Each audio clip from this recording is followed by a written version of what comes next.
Hello દોસ્તો, આપનું હાર્દિક સ્વાગત છે મારી આ ચેનલમાં। અત્યાર સુધીમાં જે મેં વિડીયો બનાવ્યો છે તેમાં તમારો સપોર્ટ ખૂબ સારો રહ્યો છે, તે બદલ તમારો ખૂબ ખૂબ આભાર। મિત્રો, તમને ખ્યાલ હશે કે ઘણા ટાઈમ પછી આ વિડીયો બનાવું છું, તો ઘણા બધાની ડિમાન્ડ હતી કે તમે વિડીયો બનાવો, તેથી આ વિડીયો બનાવું છું। તો આશા રાખું કે હવે પછી પણ આવો જ સપોર્ટ તમે આપશો। તો ચાલો આપણે આજે બનાવીએ ગુજરાતીઓનો મનપસંદ ઘઉંના લોટનો ડ્રાયફ્રૂટથી ભરપૂર શીરો। તો તેના માટે મેં 1 વાટકો પાણી લીધું છે, ત્યારબાદ 1 વાટકી ચોખ્ખું દેશી ઘી લીધું છે, પછી 1 વાટકી ગોળ લીધો છે। મિત્રો, મેં દેશી ગોળ લીધો છે, તમે કોઈ પણ ગોળ લઈ શકો છો। ત્યારબાદ મેં ઘઉંનો લોટ લીધો છે અને 3-4 ઇલાયચી લીધી છે, જે ક્રશ કરી દીધી છે। ત્યારબાદ 4-5 કાજુ બદામ લીધા છે, એ મેં ઝીણા સમારી દીધા છે। હવે આપણે શીરો બનાવીશું। તો તેના માટે મેં એક કઢાઈ લીધી છે, એની અંદર આપણે પાણી નાખી દેવાનું છે અને ગેસ ચાલુ કરી દેવાનો છે। હવે પાણીની અંદર આપણે જે ગોળ લીધો તો એ અંદર નાખી દેવાનો છે અને ગોળ ઓગળવા દેવાનો છે।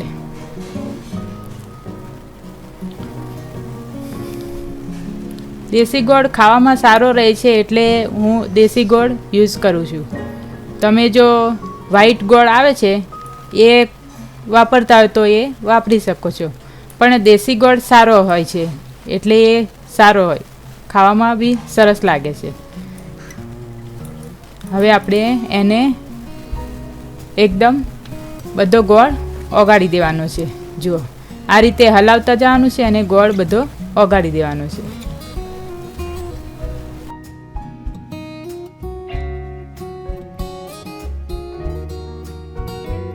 બસ, હવે એને આપણે એક બાઉલમાં નીકાળી દેવાનું છે।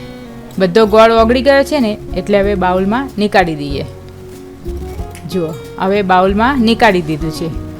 હવે એ જ કઢાઈની અંદર હું ઘી નાખીશ।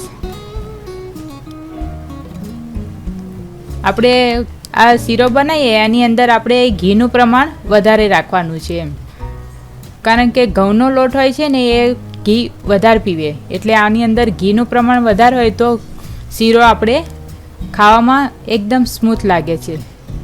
જો હવે આ લોટ અંદર નાખી દઈશું અને એને બરાબર શેકવા દેવાનો છે। આપણે ગેસની ફ્લેમ ધીમી જ રાખવાની છે, ફાસ્ટ નથી રાખવાની, ધીમે ધીમે જ આ લોટ શેકાવા દેવાનો છે।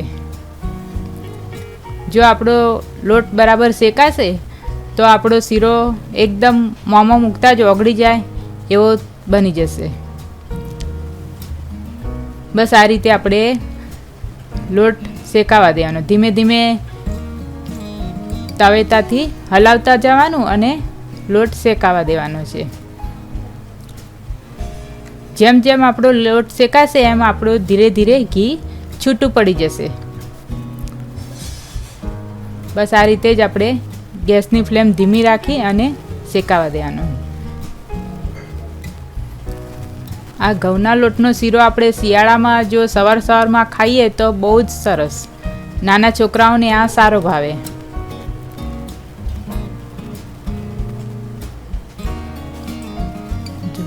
લાગે છે ને સરસ? બસ આ રીતે જ આપણે શેકાવા દેવાનું।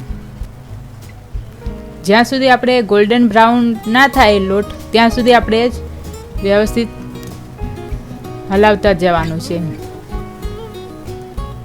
ગેસની ફ્લેમ ફાસ્ટ રાખીશું તો આપણે શું લોટ નીચે બળી જશે અને અંદર કાચા જેવો લાગશે, એટલે ધીમે ધીમે આપણે શેકાવા દઈએ તો વ્યવસ્થિત શેકાશે।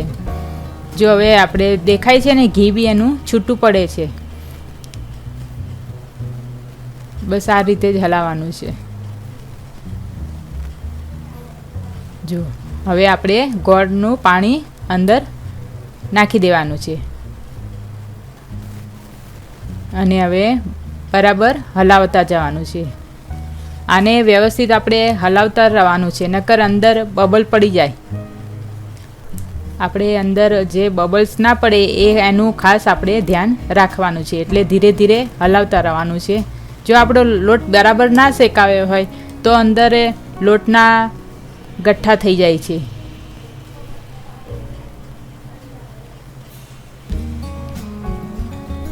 આપણે અંદર જે બબલ્સ ના પડે એનું ખાસ આપણે ધ્યાન રાખવાનું છે, એટલે ધીરે ધીરે હલાવતા રહેવાનું છે. જો આપણો લોટ બરાબર ના શેકાયો હોય તો અંદર લોટના ગઠ્ઠા થઈ જાય છે.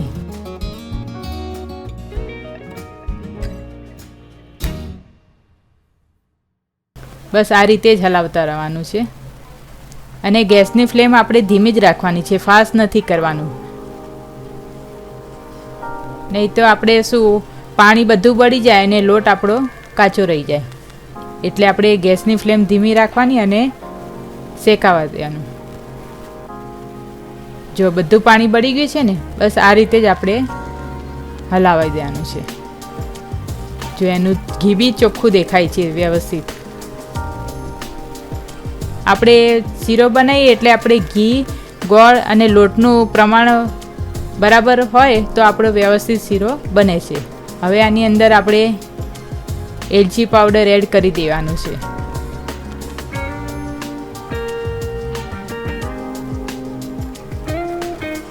એલચી પાવડરથી આપણા શીરામાં સ્વાદ બહુ જ સરસ લાગે છે. તમે ડ્રાયફ્રૂટમાં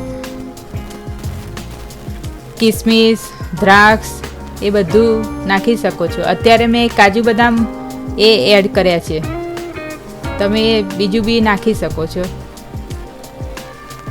બસ હવે બધું આપણે મિક્સ કરી દેવાનું છે અને હલાવી દેવાનું છે. જો આપણો શીરો તૈયાર થઈ ગયો છે. જુઓ દેખાય છે ને સરસ, એકદમ મોંમાં પાણી આવી જાય એવો જ આપણો શીરો બન્યો છે ને. બસ આ રીતે જ આપણે બનાવવાનો છે. ગોળ, ઘી અને લોટ અને પાણી એ બધાનું માપ પ્રમાણસર હોય તો આપણો શીરો એકદમ સરસ બને છે. આ શીરો હેલ્ધી જુઓ લાગે છે ને સરસ. બસ આપણો ઘઉંના લોટનો શીરો તૈયાર છે. જો તમને મારો વિડીયો ગમ્યો હોય તો લાઈક કરજો, શેર કરજો અને સબસ્ક્રાઈબ કરવાનું તો ભૂલતા જ નહીં. મિત્રો, થેન્ક યુ.